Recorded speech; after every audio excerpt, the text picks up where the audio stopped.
I am incredibly thrilled to jump into this topic with you because we're tackling something literally every parent, mentor, or guardian wrestles with at some point. Namely, how on earth do we prepare the next generation for a world that's just constantly shifting under their feet? Well, today, we are breaking down the source material to equip you with a highly actionable, super practical toolkit for raising future leaders. And look, we aren't just talking about abstract theory here. We're getting into the nitty-gritty daily routines and the exact scripts you can start using in your living room today. Okay, let's dive into this. There's a really powerful concept right off the bat that completely reframes how we look at kids' behavior. It asks a pretty blunt question. Are you raising an easy child or a leader? I mean, let's be real. Most of us silently celebrate when our kid just follows the rules without putting up a fuss, right? It just makes our days so much easier.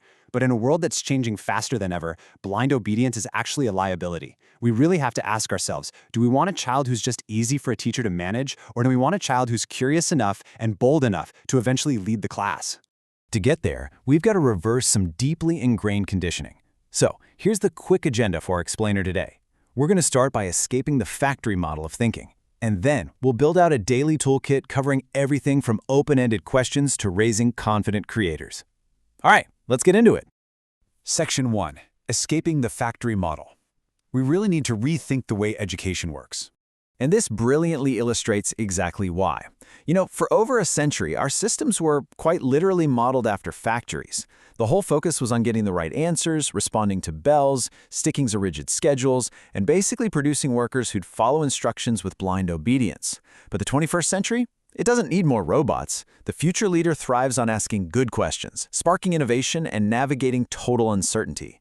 If you want your child to lead, your home has to be the training ground where they learn to challenge the status quo with wisdom. We have to move completely away from that outdated factory mindset.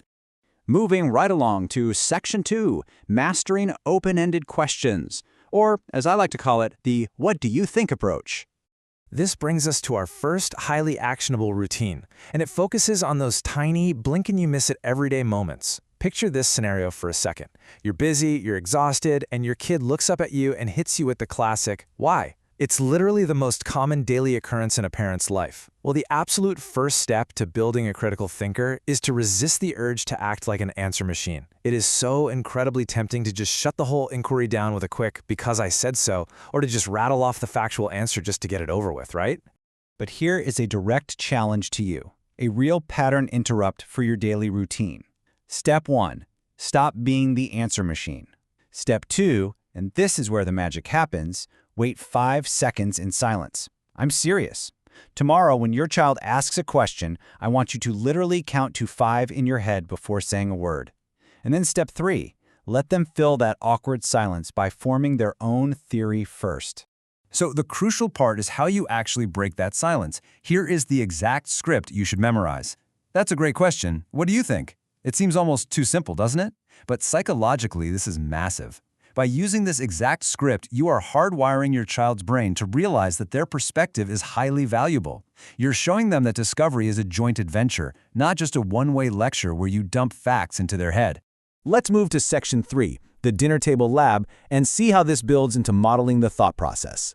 This takes that cool concept of shared discovery and bakes it into your everyday family routines, because leadership, at its core, fundamentally starts with observation. As adults, we're evaluating information all day long. But think about it. Our kids usually only see our final decisions. The routine here is modeling your thinking process out loud. Maybe you do this using the daily news or looking at a map.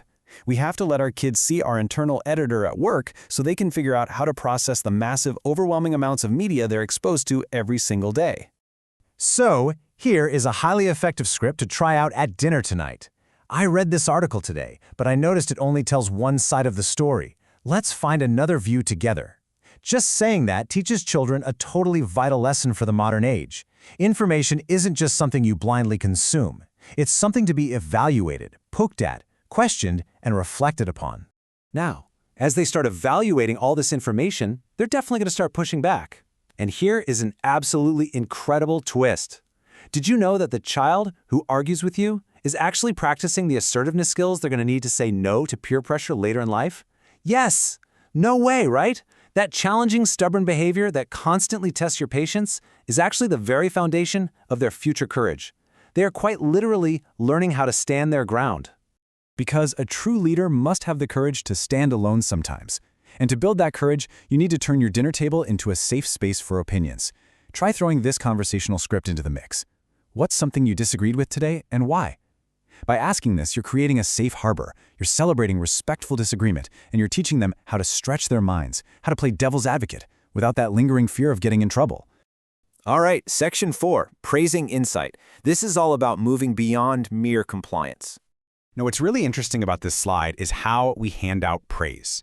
Because what we praise dictates the exact behaviors we're rewarding and reinforcing. Consider the difference here. So often, we default to compliance praise, saying good job for doing what I said, when a kid simply obeys us. But that really only rewards blind obedience. To raise a true thinker, we've got to shift over to thinking praise. Try saying something like, I love the way you figured out that solution on your own. Just shifting your vocabulary in this slight way moves a child's focus away from just pleasing an authority figure toward finding a genuine sense of internal purpose and pride in their own intellect. Section 5, the Struggle Lab, or how to help them fail safely. I'm going to warn you, this is arguably the hardest routine for any parent to implement because it requires you to intentionally step back. We've all been in this scenario. You see your kids struggling to fix a puzzle or tie their shoe, and you just instinctively rush in to do it for them. I mean, it's faster, and actually, scratch that. It saves them frustration in the moment, right? But the whole concept of the struggle laboratory tells us that we must not prepare the road for the child. We must prepare the child for the road. Every single time we rush in to fix something they could potentially do themselves, we are robbing them of the chance to build that critical problem-solving muscle. We have to let them fail safely. When you see them struggling, consciously stop your hands and use this open-ended script instead. What's another way we could try this? This alternative to just doing the task for them acts as a gentle guide rather than a full-blown rescue machine. It empowers them to rethink their strategy, all while knowing you're right there supporting them. And that leads us perfectly into Section 6, Raising Creators, not just consumers. This right here is the big picture, the macro-level goal of all those micro-routines we've been talking about today. We desperately want to move our kids from being mere consumers, folks who just follow instructions, passively consume content, and wait around for directions, to being active creators. Whether it's building a treehouse in the backyard, starting a little neighborhood business, or launching a YouTube channel, creation is the ultimate leadership workshop. When a child shifts from consuming to actually contributing value, they have this massive aha moment. They realize they actually have the power to change the world around them. So let's quickly recap our daily toolkit. Try to incorporate that 5-second wait when they ask you a question, model your thinking out loud when you're watching the news, create those safe harbor debates around the dinner table, shift your language to praising insight rather than just compliance, embrace the struggle lab by stepping back and letting them feel safely, and foster creation at absolutely every opportunity. Always, always remember, your child is not a robot to be programmed. They are a soul to be awakened. I want to leave you with this final, really provocative thought to chew on today. Take a hard look at the routines happening in your house right now and ask yourself, will your home be a place where they simply learn to conform to the factory model, or will it be a place where they learn to rise, speak, and create? Start using these scripts today, and I promise you, watch how quickly their minds begin to open. Thanks so much for joining me on this explainer, and keep empowering those future leaders.